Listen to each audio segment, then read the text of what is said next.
Good morning मैत्रिणींनो, सर्वांना श्री स्वामी समर्थ। आज आपण बनवणार आहोत दोडक्याची हिरव्या ठेच्यातली भाजी आणि भाकरी बनवणार आहोत। चला तर, मी आधी दोडका वर सोलून चिरून कट करून घेतलाय बारीक बारीक असं। त्याला मी भाजणार आहे थोडंसं तेल टाकून। भाजल्यामुळे थोडंसं चव छान येते भाजीला, त्याच्यामुळे मी त्याला व्यवस्थित चांगलं भाजून घेणार आहे थोडंसं। तोपर्यंत मी इथे दुसरी तयारी करते हिरव्या वाटणाची वगैरे।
दोडका थोडा निब्बर असल्यामुळे त्याला भाजून घेतला आहे। निब्बरपणा त्याचा मोडून जातो, थोडंसं होतं, त्याच्यामुळे मी दोडक्याला व्यवस्थित भाजून घेतलेलं आहे। आता मी दोडक्याला फोडणी देते। त्याच्यामुळे कढईमध्ये तेल टाकलं। तेला चांगलं गरम झाल्यानंतर त्याच्यात मी मोहरी टाकून घेतलेली आहे। मोहरी तडतडल्यानंतर मी जिरे टाकत आहे।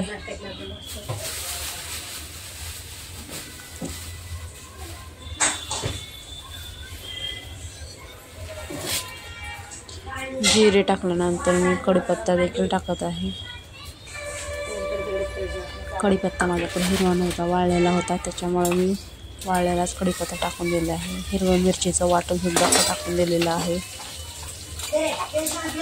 चांगलं हिरवी मिरची तेलात परतून घेतल्यानंतर मग वरून दोडकाची फोडणी देणार आहे।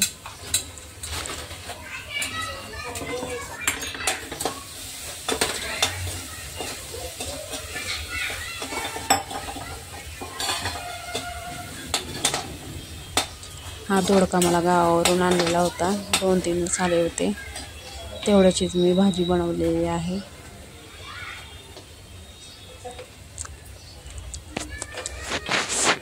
हिरवी मिरची चांगली परतल्यानंतर त्यात मी हळद सुद्धा टाकली आहे।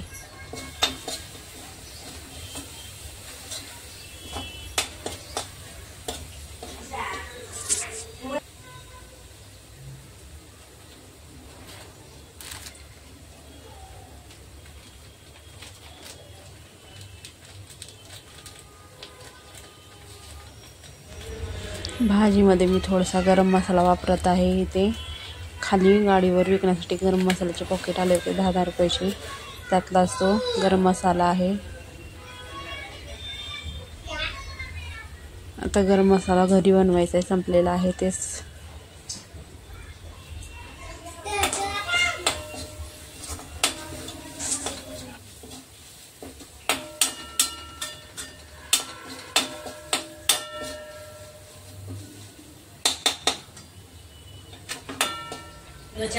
दोडक्याला व्यवस्थित फोडणी दिली।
कपडे कधी हो आंघोळ कर हाय म्हणते ना आई आज काल वास्तुशांतीला गेलत म्हणून ते नव्हतं त्याला भेटतच नाही आता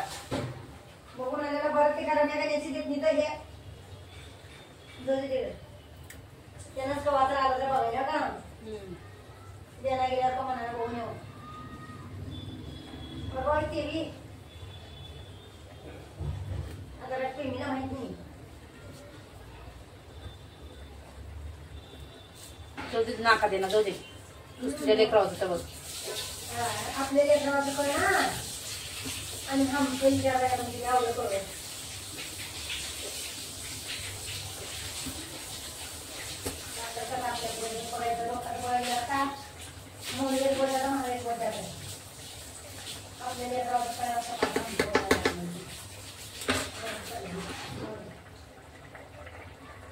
माझ्याकडे शेंगदाण्याचा कूट संपल्यामुळे साईडला तवा ठेवलाय व त्याच्यावर शेंगदाणे भाजायला ठेवणार आहे. शेंगदाणे भाजून घेऊन मग शेंगदाण्याचा कूट बनवून भाजीमध्ये टाकणार आहे. हिरवी कोथिंबीर चिरून ठेवली आहे ती भाजीमध्ये टाकणार. भाजी झाल्यावर मी भाकरी सुद्धा बनवणार आहे.